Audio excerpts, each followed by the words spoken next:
नमस्कार दोस्तों, मैं शाहना परवीन हाजिर हूँ आपके सामने किस्सों की पोटली के अंतर्गत एक नई रचना लेकर। सुनते हैं आज की रचना। यह कहानी हमें भेजी है आदरणीय श्रीमती प्रीति चौधरी मनोरमा जी ने जनपद बुलंदशहर उत्तर प्रदेश से। कहानी का शीर्षक है फर्ज। मेजर विक्रम चक्रवर्ती के विवाह को लगभग 25 वर्ष हो चुके हैं।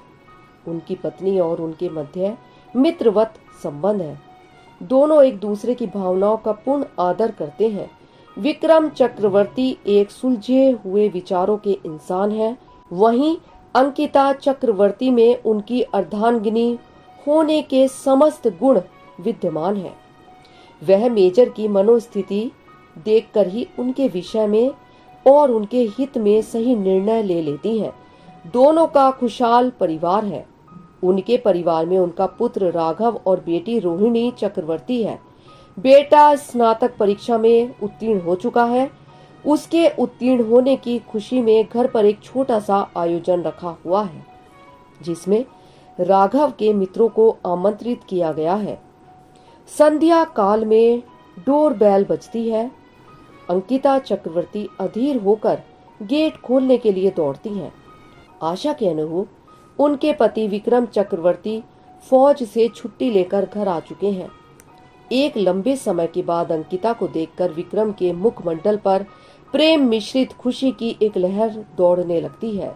हर्षातिरेक में अंकिता की आंखों से भी एक आंसू का कतरा निकलकर कपोलों पर ठहरने के लिए आतुर हो जाता है, किंतु अंकिता ऐसे खुशी के माहौल में अपने आंसुओं को अंदर ही जज्ब कर लेती है और साड़ी के आंचल से आंखों को खुश्क करने का प्रयास करती है। मध्यम मध्यम संगीत चल रहा है। ये शाम मस्तानी मदहोश किए जाए। राघव और उसके मित्र नृत्य और संगीत का आनंद ले रहे हैं।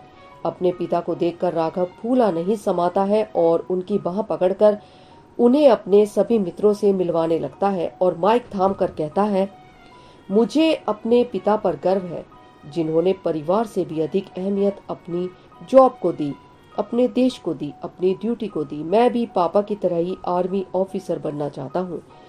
किंतु अंकिता चक्रवर्ती उसे बीच में ही रोककर कहती है, अरे इसके लिए अभी तुम्हारे पापा ही काफी है।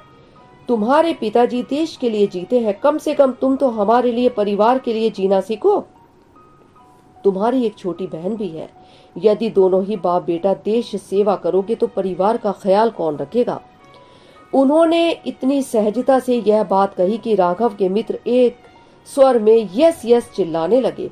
माहौल खुशनुमा प्रतीत हो रहा था। जहां भी देखो चेहरे पर मुस्कुराहट दौड़ रही थी। रंग बिरंगी लाइट जब चेहरे पर रोशनी डालती तो ऐसा प्रतीत होता जैसे रंगीन इंद्रधनुष धरती पर उतर आया हो। हर तरफ सुकून ही सुकून था।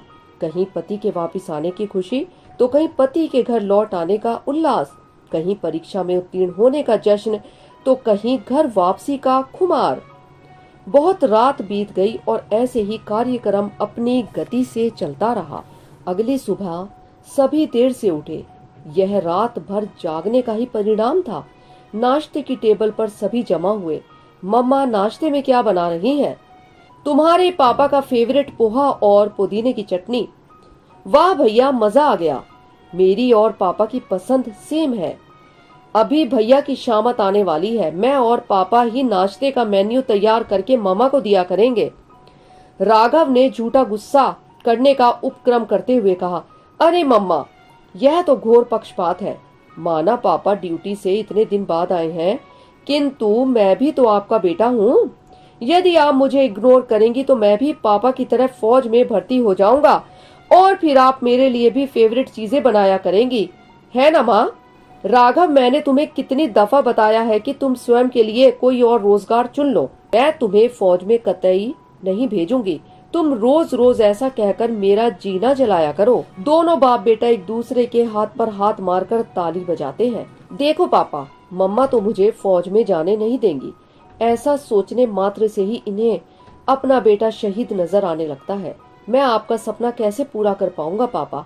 आप मुझे आर्मी में देखना चाहते हैं। फिर कभी ऐसी बात करेगा तो तेरे लिए डेली बैंगन की सब्जी बनाऊंगी। नहीं माँ, आपको पता है मैं बैंगन की सब्जी कभी नहीं खाता।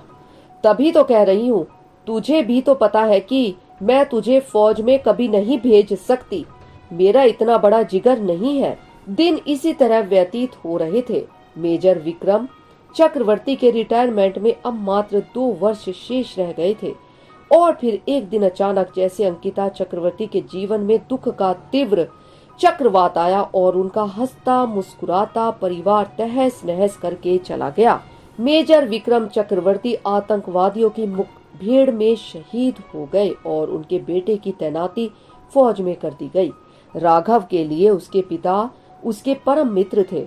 उनके चले जाने के बाद राघव की हंसी जैसे काफूर हो गई। होठों पर मौन का ताला लग गया था।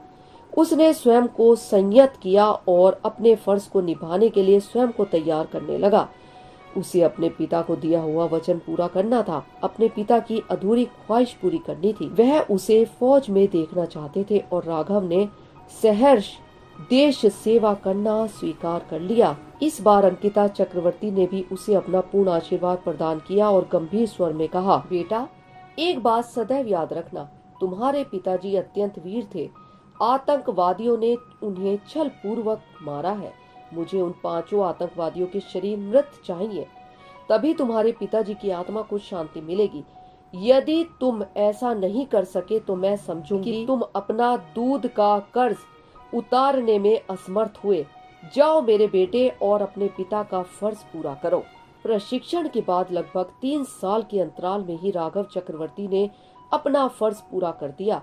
सर्जिकल स्ट्राइक के अंतर्गत भारतीय सेना ने पाकिस्तान में घुसकर आतंकवादियों का सफाया किया, जिसमें वह 5 आतंकवादी भी ढेर हुए जिन्होंने छल पूर्वक मेजर विक्रम चक्रवर्ती को मारा था।